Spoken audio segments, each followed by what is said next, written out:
മുഴുവനും മനസ്സിലെ ആലോചനകൾ വർഷങ്ങൾക്ക് ശേഷം കണ്ടെത്താനുള്ള ഭാര്യയുടെ അടുക്കലേക്ക് എത്താനാണ് അവിടെ മനസ്സ് ആഗ്രഹിച്ചു കൊണ്ടിരിക്കുന്നത്. അതൊരു വല്ലാതെ ലിത്തസ്കുനൂയിലേക, അവിടെയാണ് സമാധാനം, അവിടെ എത്തണം, അവിടെ അണയണം. ഈ ബന്ധത്തെ അനുഭവിക്കാനും ആസ്വദിക്കാനും കഴിയാത്ത ഹതഭാഗ്യരാണ് സുഹൃത്തുക്കളെ നമ്മളീ പല ആൾക്കാരും. അതിനൊന്നും വേണ്ട, എന്തറിയൂ, ഒന്ന് പെരുമാറ്റം നന്നായാൽ മതി, നല്ല നിലക്ക് പെരുമാറിയ മനുഷ്യന്മാരുടെ വർത്താനം പറയാനൊന്ന് പഠിക്കുക.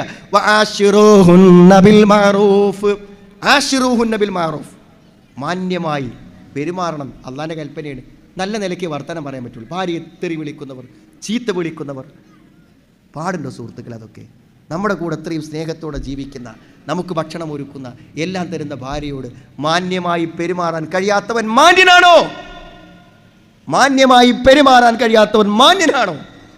മാന്യമായി സംസാരിക്കാൻ കഴിയാത്തവർ, ഏറ്റവും നല്ല സ്വഭാവത്തിന് ഉടമസ്ഥനാരാണ്? നിങ്ങൾ നല്ല സ്വഭാവമുള്ളവനാണോ എന്ന് നിങ്ങളുടെ ഭാര്യ പറയും. എങ്ങനെ പറയാം? നിങ്ങൾ ഏറ്റവും നല്ല ഭാര്യയോട് നന്നായി പെരുമാറുന്നവനാണ് നിങ്ങൾ ഏറ്റവും ഉത്തമൻ. നമ്മുടെ ജീവിതത്തിൻ്റെ നന്മക്കുള്ളൊരു തെളിവാണ്, സൽസ്വഭാവത്തിൻ്റെ തെളിവാണ് നമ്മുടെ ഭാര്യ എന്ന് പറഞ്ഞാൽ. അതുകൊണ്ട് മാന്യമായ സംസാരം അത് വേണം. ഒരു കാര്യം നമ്മൾ ആലോചിക്കണം, നമ്മൾ അവളുടെ സംരക്ഷകനാണ്, ഭർത്താവ് സംരക്ഷകനാണ്. അത് സുഹൃത്തുക്കൾ ഒരു കരാറിലൂടെ ഏറ്റെടുത്തതാണ്. ആ സംരക്ഷണം അവൾക്ക് ലഭിക്കുന്നുണ്ടോ അതൊന്ന് ഉറപ്പാക്കിയാൽ മതി അല്ലേ? നല്ല നിലയ്ക്ക് സ്നേഹത്തോടെ വളർത്തിക്കൊണ്ടിരുന്ന വാപ്പനും തുമ്പനോടും ഇനി മുതൽ ഞാൻ നോക്കിക്കോളാർന്നങ്ങാട് പിടിച്ചു കൊടുന്നാണ് നമ്മൾ. അവരൊക്കെ സ്നേഹത്തോടെ നമ്മുടെ വീട്ടിൽ കൊടുന്നാക്കി തന്നാണ്. അത് ആ കരാർ നമ്മൾ പാലിക്കുന്നുണ്ടോ എന്ന് മാത്രം ആലോചിച്ചാൽ മതി. ആ കരാറ് നമ്മൾ പാലിക്കുന്നുണ്ടോ? കരാറ് പാലിക്കാന്നാൽ അവൾ രാത്രി സമാധാനത്തോടെ ഉറങ്ങുന്നത്, ഇന്ന് അവൾ അങ്ങനെ ഉറങ്ങുന്നുണ്ടോ സുഹൃത്തുക്കളെ? അവൾ മനസ്സിൽ ആവശ്യപ്പെട്ട അവളുടെ ന്യായമായ ആവശ്യങ്ങളൊന്നും തടസ്സപ്പെട്ടിട്ടില്ല, നടക്കുന്നുണ്ടോ? നമ്മളൊക്കെ നമ്മുടെ പെൺകുട്ടിയേക്കും ആൺകുട്ടിയേക്കും പെരുന്നാളിൻ്റെ അന്ന് കയ്യിൽ ഒരു പണവും ഇല്ലാതിരുന്നിട്ടും അവർക്ക് പുതിയ ഉടയാടകൾ വാങ്ങിക്കൊടുത്തില്ലേ? അവർക്ക് നല്ല ഭക്ഷണം വാങ്ങിക്കൊടുത്തില്ലേ? എന്തായാലും ഒരു പെൺകുട്ടി എന്നോട് പറഞ്ഞു, ഞാൻ കൊടുക്കുക 500 രൂപ എൻ്റെ ഭർത്താവിന്, എന്നിട്ട് അയാളെ കൈ കൊണ്ടൊരു മാക്സി, എനിക്ക് ആഗ്രഹമുണ്ട്. അതൊക്കെ എന്തൊരു വാക്കാണ് സുഹൃത്തുക്കളെ, അതൊക്കെ എന്തൊരു വാക്കാണ്. അവളുടെ വേദനകളെയും അവളുടെ വിഷമങ്ങളെയും ഒന്ന് കേൾക്കാൻ പോലും സമയമില്ലാത്ത നിരുത്തരവാദികൾ നാം ആലോചിക്കണം. നാം അവിടെ വലഹുന്ന മിസ്ലുല്ലദി അലൈഹിന്ന ബിൽ മഅറൂഫ്, പരസ്പരം 2 പേർക്കും ബാധ്യതകളുണ്ട്.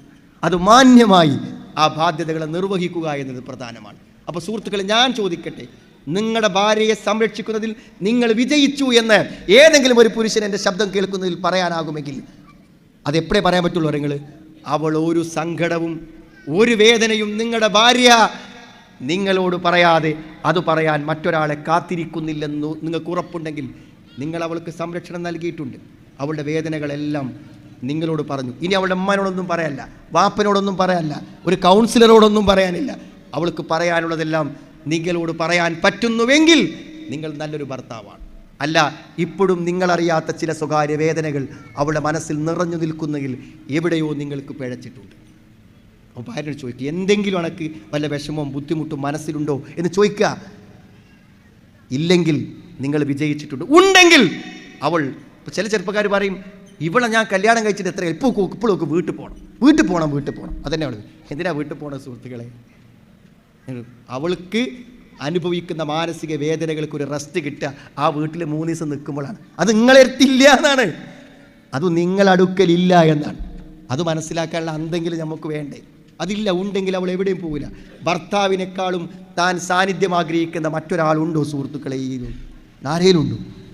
ആരുമില്ല. വാപ്പാനും ഇമ്മാനും നമ്മൾ സംരക്ഷിക്കണമല്ലോ, നോക്കണമല്ലോ, കാണണമല്ലോ, പോകണമല്ലോ. ആ സ്നേഹമുണ്ടാകും. പക്ഷേ എപ്പോഴും ഒരു രാത്രി പോലും ഭർത്താവിനോടൊപ്പമല്ലാതെ ഉറങ്ങാൻ ആഗ്രഹിക്കണില്ല. എന്തെങ്കിലും വിഷമം, തെറ്റായ പെരുമാറ്റങ്ങൾ ഭാര്യമാരെന്ന് കണ്ടാൽ എന്താ പണിഷ്മെൻറ്റ് പറഞ്ഞത്? വഖ്ജുറുഹുന്ന ഫിൽ മളാജി, വിട്ടടക്കുക. കയ്യോ സുഹൃത്തുക്കളെ? ഒന്നിച്ചുറക്കുന്നവർക്ക് ഒരു രാത്രി വിട്ടുകിടക്കാനാകുമോ? ആ വിട്ടുകിടക്കാനാകാത്ത ബന്ധത്തിൽ എങ്ങനെ 15 ദിവസം വിരുന്ന് പോവുക, 20 ദിവസം വിരുന്ന് പോവുക? ആ സുഖം ഇവിടെ നിന്ന് ലഭിക്കാത്തത് കൊണ്ടാണ് ആ വിരുന്ന് പോകണത്. പുതിയ കല്യാണക്കാരിലൊക്കെ തരൂ, പുതിയ വീടുകളിലേക്ക് കയറി വരുന്ന പെൺകുട്ടികൾ അവിടെ അനുഭവിക്കുന്ന പ്രയാസങ്ങളിൽ നിന്ന് അവൾ മോചനം നേടുന്ന, അപ്പോൾ ചിലർക്ക് 15 ദിവസം ഇവിടെ നിന്നാൽ 15 ദിവസം അവിടെ വെക്കും. അത് നിൽക്കണം എന്തിനാ? ആ പോകണ്ടെന്ന് അവൾ പറയണം.